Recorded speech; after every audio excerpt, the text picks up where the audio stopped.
Hello and welcome to Let's Play Spellcasting 101. So we're reaching the end of, the first evening at university. I'm not sure how long. At a certain point, you basically just pass out, and I kind of want to show you just Frog Kisser House, just whatever I can show you there. I'm gonna try one more thing, see if we have time for it, and that is to go to one of the frat parties. Uh, so, so we go west from here. Give me control. I said west. There we go. West again. Now we are going to go to Tapakega Brew. Tapakega Brew. That's this one. So, Tapakigabrew. This is a small fraternity house with an exit to the northeast. As usual, a wild party is in progress. Ernie! It's Bo Sound of Thunder, an upperclassman who you vaguely know. Take this spell. He hands you a standard spell box. It should be loads of fun once the party really gets going. I'm off to the lab. Some of the boys are working on a make clothes invisible potion. He nudges you in the ribs as he leaves. A tall sophomore with a tray breezes past, distributing grog.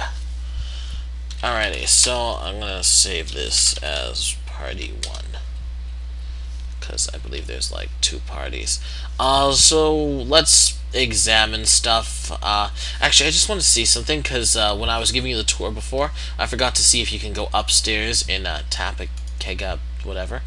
Okay, here we go. A fraternity nymph is suddenly fluttering, here's another nymph, in the air in front of your face. So sorry, only frat brothers are allowed upstairs. After giving you a playful kick in the shoulder, the nymph disappears.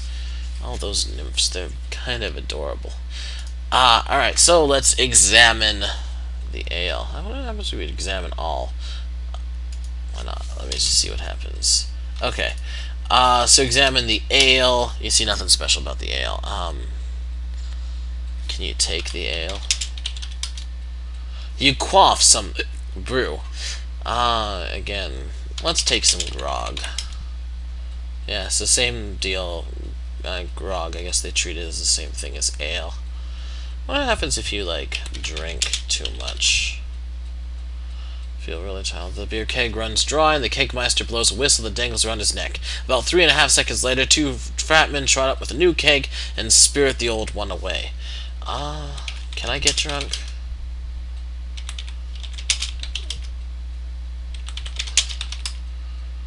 I don't think you can get drunk. I'm gonna try one more, and then I'm gonna restore. So, unless someone, tells me later on that I should have tried it, another time, I don't think you can get drunk or anything. Such a shame. Let's examine the chair. The chair looks elegant but uncomfortable. Someone sloshes ale onto your arm. I just want to examine naughty bits. I'm not familiar with the word bits. Someone slashes ale onto your arm. I just want to examine her. The party goer. All the other party goers seem to be having a wild time. Well, that's kind of funny. Is it even under? It's not under there. It's a little secret thing to interact with. No, I'm not going to interact more with the naughty bits. Do that on your own. Crate. Let's examine the crate. It's just an empty crate to hold the keg. And if I examine the keg, that keg is simply labeled triple X. You're really tired now. So I guess you have to go to bed real soon. That's okay. I got what I wanted to get from here, so let's see. What did I get? I got something special for parties. The scone. The Scone spell increases bust size. Sold by Fun Spells Ltd. For a complete catalog of our products, write to Fun Spells 17 Leaking Dingy Avenue, Balmoral City. So, let me see. I guess the natural thing to do would be, Scone Naughty Bits. If that's a spell, it's not one of the ones in your spell. Oh, okay, I think I see. So, I think you got a open box. A finger of energy leaps from the spell box to the spell book, dazzling your eyes. When your vision returns to normal, you see that the spell box has vanished. Your score has just gone up by 4. A graduation nymph wearing a tiny cap and gown appears and floats before you. Congratulations! You've graduated to the rank of Level 2 Sorcerer. It's obviously inconvenient right now, but at your first opportunity, you should attend an address by some self-important windbag who's trying to be profound but is merely spouting cliches. Okay, promise? Good.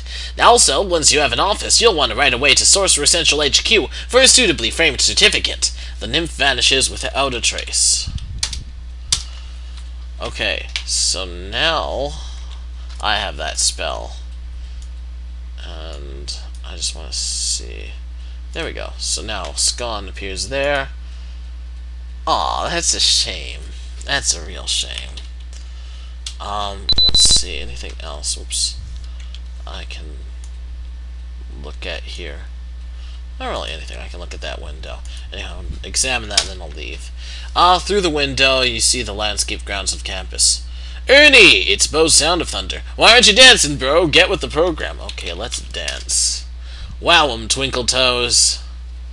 There might be some other stuff you can do here. I don't really know all the things you can do, so try it yourself, play around, post a comment of something you can do at the parties that I totally left out. Anywho, so we open the box, we got a new spell, it's 9:25. We are actually going to go back to Frog Kisser.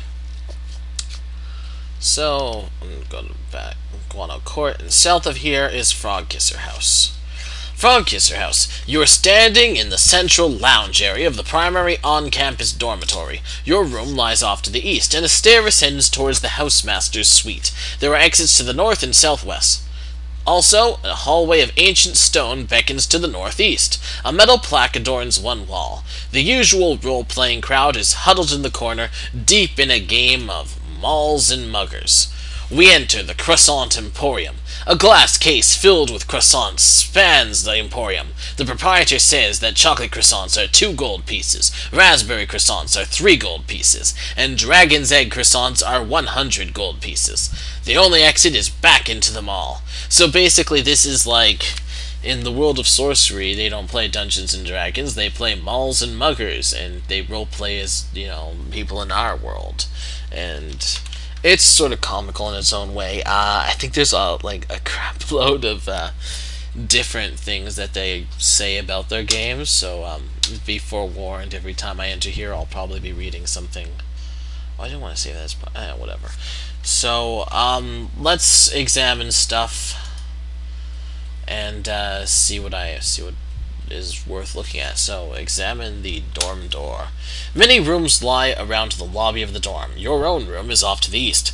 My mall rat buys a raspberry croissant. You pay 3 gold pieces. Do you want to check for a trap? Yes. Your health inspector performs a scientific analysis and discovers that the croissant has been laced with cyanide. Okay, I guess that's not so boring. Examine the game. You see nothing special about malls and muggers. You're really, really tired now. We leave the Emporium. You're back in the mall. We leave the mall. You exit to the parking lot. It is late. There are a few cars in the lot, and the lights are dim and flickering. Suddenly, a band of car thieves jumps out and blocks your path. I just want to see what happens if I say play game. Sorry, Ernie, all the characters are taken. We'll get you in the next game. Should be starting in 16 months or so. But you've got to promise to dedicate at least 60 hours a week. My bodyguard wields his brass knuckles. My thug wields his Saturday night special. The car thieves wield a semi-automatic submachine gun. Alright, let us examine the pillar.